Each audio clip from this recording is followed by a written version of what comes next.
So you've no doubt seen the video of Taylor Swift cheering in the stands at the last night's Chiefs game against the Chicago Bears, and she's in none other than Travis Kelce's family suite, sitting next to his mom, Donna.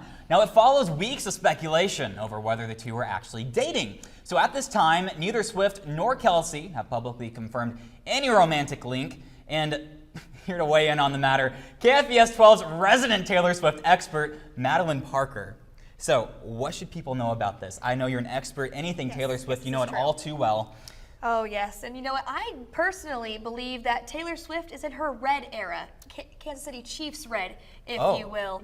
Because we know she hasn't publicly confirmed anything with this relationship, but if we go back a few years in Taylor Swift's dating history, it took her so long to confirm her last major relationship with Joe Alwyn, who she dated for 6 years, and she barely publicly confirmed that for at least like 2 years. So we have a history of Taylor Swift not coming out right out and saying what her relationship status is. In fact, she has said that a relationship is the best if you can keep it just yours. She references this in her Midnight song, Paris.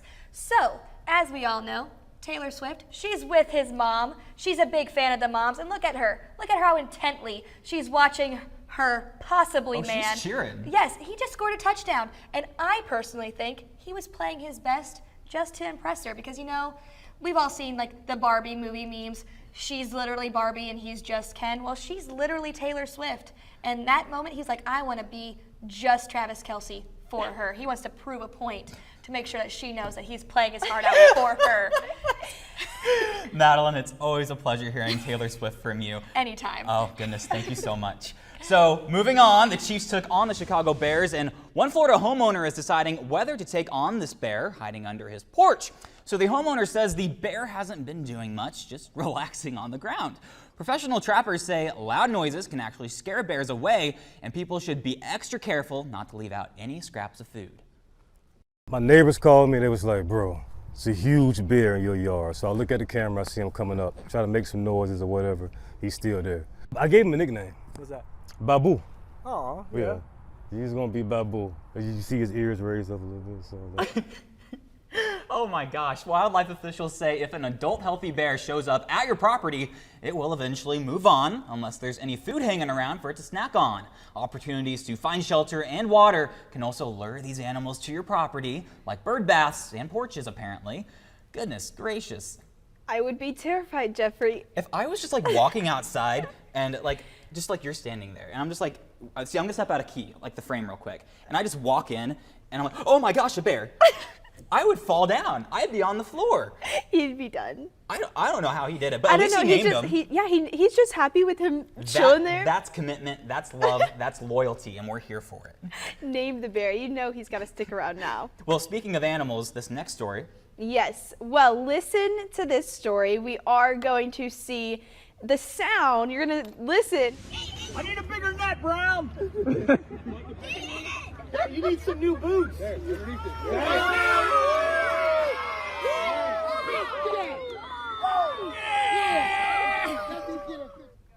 Well, listen to that sound. It's the sound of a Wooster Ohio police officer pulling in a 15-pound carp at a community outreach event.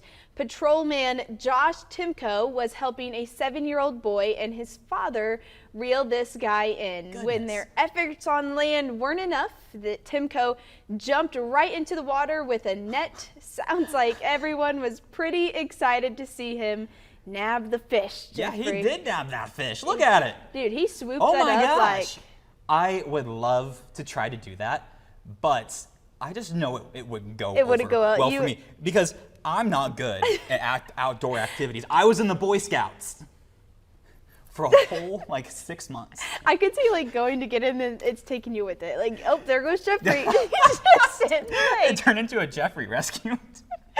Literally. Well, before we go to break, it's National Daughters Day. In honor of that, we went to the streets of Cape Girardeau to ask the Heartland about their daughters. One woman's answers touched our hearts. Take a listen. I do. I'm proud of you. Do what you want, be who you are, and be proud of, who you are and what you want to do, and don't let anybody ever tell you any different.